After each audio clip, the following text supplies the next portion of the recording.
Zoya's secret. She got her husband to agree to everything, but in a way he thought was his own idea. Emotional story for every wife, my dear sisters. I'm Nisha, and today I've brought you a story that I truly believe will touch the hearts of many of you. This is the story of Zoya, a smart and loving wife who, like many of us, was struggling to have her voice heard in her marriage. Pause. I often hear questions like these in my clinic. My husband doesn't listen to me. The more I try to explain, the more he distances himself. Am I wrong to want him to understand my feelings? It breaks my heart to hear this because I know that understanding and mutual respect are the foundation of a happy marriage. But then I met Zoya. Zoya was educated, sensible, but with a sadness in her eyes. 5 years into her marriage, she came to me and said, Manisha, no matter how hard I try, I can't get Haris to agree with me. If I insist, he says I'm being stubborn. If I stay silent, he thinks I don't care at all. What should I do? I understood immediately. The problem wasn't just the words, it was the approach.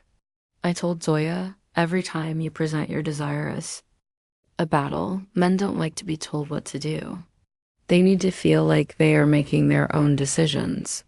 You need to frame your thoughts in a way that makes him believe it was his idea all along. Zoya was surprised. So, should I hide what I want?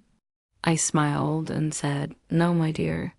You need to present your thoughts, not impose them. And this leads us to our first principle, change your way of talking. I advise Zoya, next weekend, don't tell Haris that you want him to spend the weekend with you. This time, try saying, if it works for you, I was thinking maybe we could have the weekend just for us. I feel like it would give us a chance to understand each other better.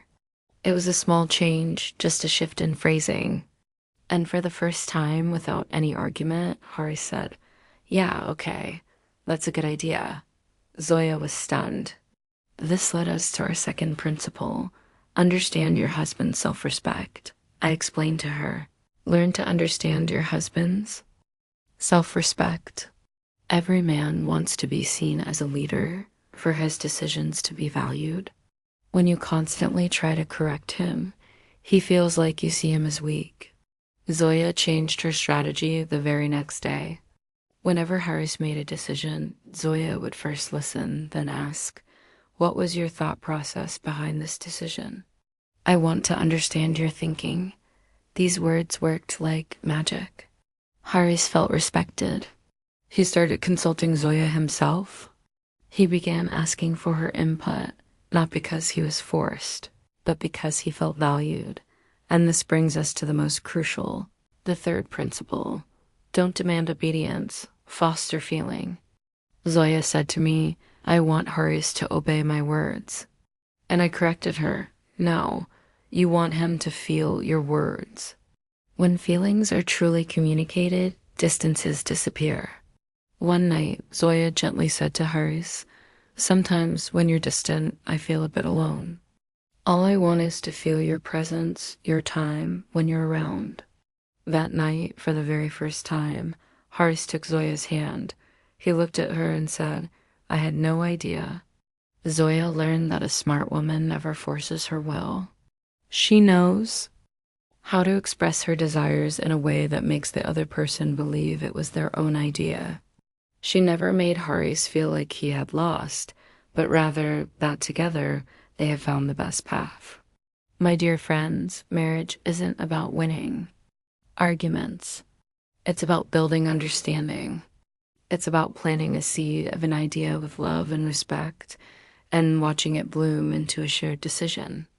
Try these simple shifts in your approach, and you might just find your husband saying, I was thinking the same thing. If this story resonated with you, please give this video a thumbs up, share it with someone who might need to hear this, and subscribe to Tell by Nisha for more story.